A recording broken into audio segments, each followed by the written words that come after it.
Aloha, this is Gigi from Kauai Community College.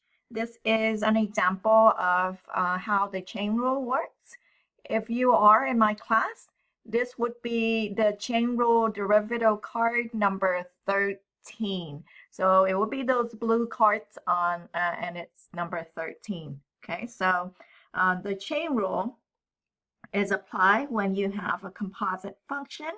So when you look at this function here, y equals 1 plus tangent u to the 5/4 power.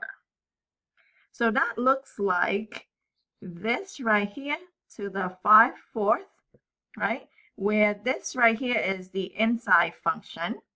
So the chain rule said we would take the derivative of that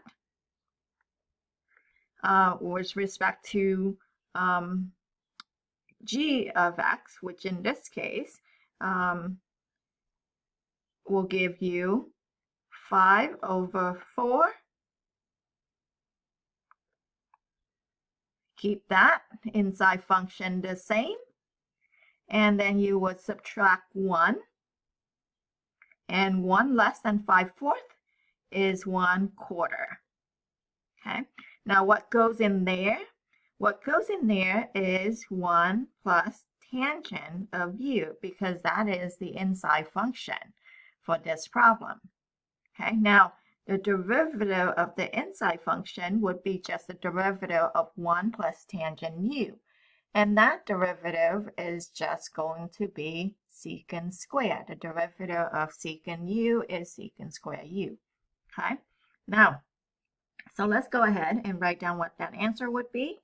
The derivative of y with respect to our variable here, in this case, dy over du, is going to equal to 5/4, 1 plus tangent of u, which is the inside derivative. That stays the same for your outside derivative here.